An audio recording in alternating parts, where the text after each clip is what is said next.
Olá, pessoal. Meu nome é Guilherme. Eu vou falar um pouquinho com vocês aqui sobre os sistemas fixos de CO2 para prevenção e combate a incêndio. Como já tem sido apresentado, né, aí no trabalho, esses sistemas fixos, eles são extremamente importantes, na prevenção e combate a incêndio. Cada tipo de incêndio, como já também foi falado, precisa de um agente extintor. E, no caso de equipamentos elétricos, né, a gente tem o dióxido de carbono, né, esse sistema fixo que utiliza o dióxido de carbono como agente extintor. Esse sistema ele atua principalmente pelo abafamento, reduzindo a concentração de oxigênio no local, e também pelo resfriamento parcial. Porque o que acontece? Como o procedimento que a gente faz de passar o desodorante em aerosol, o aerossol, né? A liberação do gás que a gente tem contido ali no recipiente, ela é algo que a gente chama de endotérmico. Essa liberação, ela faz com que o gás ele baixe de temperatura. Então, quando ele sai de um ambiente pressurizado, e como não tem entrada de ar no sistema, né, ele baixa a temperatura. Então, é isso que acontece com o CO2. O CO2 vai estar lá contido, né, no frasco, também pode, é o mesmo sistema para o extintor. Quando a gente aciona ele, por conta da liberação dele, que acontece de forma endotérmica, ele vai absorvendo calor, né, por onde ele passa, ele sai na ponta mais frio e acaba trabalhando também por resfriamento do sistema, tá? Esse sistema fixo de CO2, ele é indicado para locais onde a gente não pode usar água ou espuma, locais onde a gente não pode usar sistemas de extinção de incêndio que deixem resíduos, né? E isso é muito interessante para alguns casos específicos, onde a gente tem alguns equipamentos elétricos e eletrônicos, onde esses equipamentos não podem ter contato com resíduos, né, do agente extintor.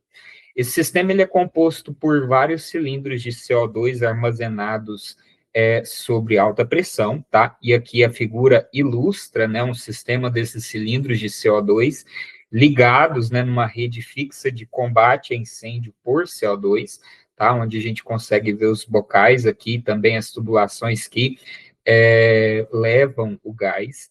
E a descarga, ela pode ser automática, né? Utilizando a detecção por fumaça, chama ou calor, mas também pode ser manual, né? Então, através de uma alavanca ou um botão.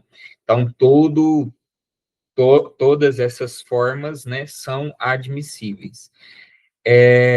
Esse sistema, a gente tem dois tipos de liberação. Um sistema a gente chama de inundação total, tá? Onde o gás ele é liberado por todo o ambiente, impedindo que haja a manutenção, dá uma quebra, né, ali na reação em cadeia, também resfria o ambiente, você acaba diminuindo a concentração de oxigênio no local, né, em porcentagem, porque o dióxido de carbono toma conta de toda a sala, e impede que haja a formação de uma atmosfera que seja capaz de gerar combustão, né? E ele vai ser indicado aí para salas de máquinas, geradores, esses CPDs, né? CPD é Central de Processamento de Dados, casa de bombas, servidores, né? E por aí vai, data centers. Hoje a gente tem muitos data centers instalados no Brasil, e esse sistema ele vai ser preferível porque ele não vai deixar resíduo, né? O dióxido de carbono é um gás, não deixa nenhum resíduo, ao contrário da espuma, ao contrário da água, que pode até não deixar resíduo, né, depois de evaporada, mas conta com o risco de curto-circuito nos sistemas. Já quando a gente fala do sistema de CO2, a gente não passa por esse problema. Então, esse primeiro sistema que eu apresentei para vocês é o de inundação total, e a gente também tem o de aplicação total. No sistema de aplicação total, o gás ele é descarregado sobre o equipamento ou a área em risco. Então, basicamente, só onde tem chama.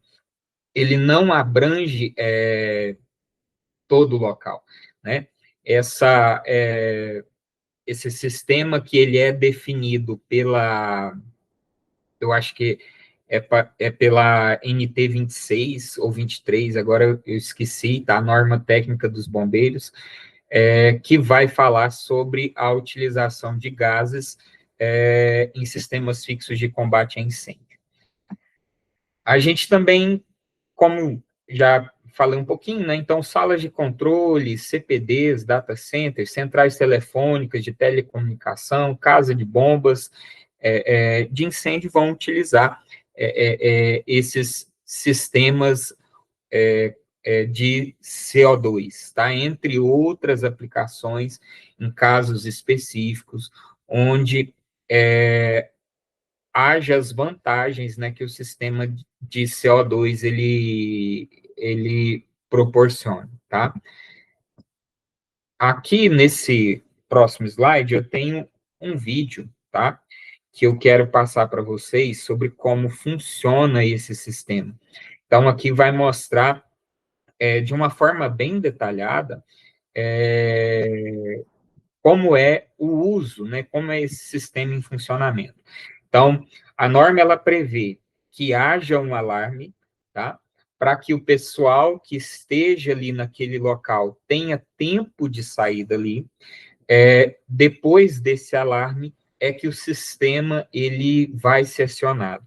Nesse caso aqui, a gente está tratando de um sistema com inundação total e aparentemente aqui é armazenado, né, combustível, algum tipo de combustível, como a gente pode ver aí por esses latões, né, latões pretos aí que geralmente armazenam algum tipo de óleo, algum tipo de combustível, tá?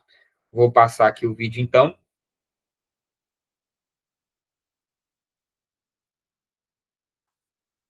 Aqui a gente vê o sistema, tá? Então, os cilindros que alimentam, são vários cilindros, eu calculo que deve ter mais ou menos na faixa de 30 cilindros ali. E agora está sendo feito um teste. Então, nós temos um alarme, luzes estão piscando, tá? E daqui a pouco o sistema ele entra em funcionamento.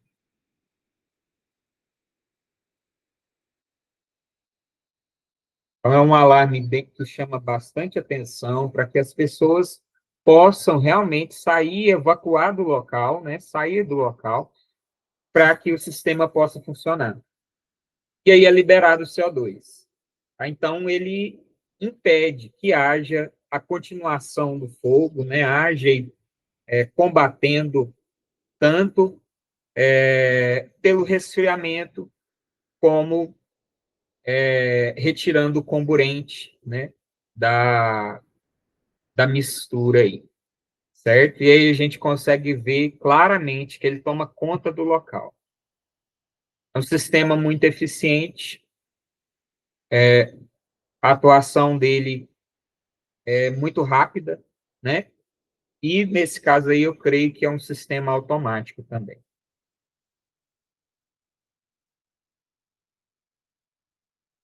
Um alerta que a gente tem que deixar é que esse sistema, apesar de todas as vantagens, ele é extremamente perigoso para as pessoas, para seres vivos, né? Porque existe o risco de sufocamento, tá? O CO2, ele substitui o oxigênio nas nossas células, né? Então, a pessoa pode morrer asfixiada se estiver num ambiente com muito CO2, até monóxido de carbono, né? Mas aqui a gente está falando do dióxido de carbono. Então, quando ele é liberado, ele preenche o ambiente, desloca o oxigênio, reduz a concentração do oxigênio, né? Abafa o fogo, mas existe o risco de sufocamento para as pessoas que estiverem no ambiente. E esse ambiente ele vai ficar inóspito aí durante a descarga e após a descarga também, tá? Então, é necessário um cuidado da parte de segurança da empresa no uso desse sistema específico. Mas ele tem as vantagens, como a gente já falou, então não danifica equipamentos eletrônicos, não deixa resíduos, age rapidamente, controla o fogo em segundos. Se aquela situação que eu mostrei ali fosse uma situação real e não um treinamento, o fogo teria apagado quase que imediatamente. Ele penetra em locais de difíceis acessos, né? Então, às vezes, se fosse os sprinklers, que a gente tem ali aqueles utilizados no sistema hidráulico, né, para apagar os incêndios, talvez teria mais dificuldade de combate a incêndio do que o sistema de CO2. O gás espalha rapidamente e trabalha de uma forma muito rápida no combate a incêndio. Ele é indicado para ambientes confinados, tá? Mas com essa ressalva, tem que ter um alarme, isso está na norma, tem que ter um alarme para que as pessoas possam evacuar o local, tá? Então, são indicados para ambientes confinados, onde há risco de perda de equipamento, ou às vezes o ambiente pede, né, que o agente extintor seja o CO2. Vale lembrar que em ambientes abertos, esse sistema não trabalha muito bem, porque o gás dióxido de carbono se espalha muito rapidamente e não cumpre o seu papel, tá? Então, ele é melhor aplicado em ambientes confinados. Como a gente já falou, é um perigo, né, para as pessoas, porque reduz a quantidade de oxigênio no local e pode levar à asfixia, tá? Então, é necessário cuidar. Necessidade de sinalização e de alarme de pré-descarga, como a gente já falou, para que permita a evacuação do pessoal ali daquela área. Não indicado para áreas abertas, já falei um pouquinho sobre isso. E outra coisa é que exige manutenção rigorosa dos cilindros, válvulas e do sistema de detecção, tá? Todo sistema que é fixo, às vezes a gente tem por mania de pensar que não é necessário a manutenção dos mesmos. Porém, isso não é uma verdade e a gente precisa de muito cuidado na manutenção desses sistemas, se a gente deseja garantir que tenhamos um sistema de prevenção e combate a incêndios efetivo. Muito obrigado, pessoal. Agora, meu grupo aí continua a apresentar e eu me despeço de vocês.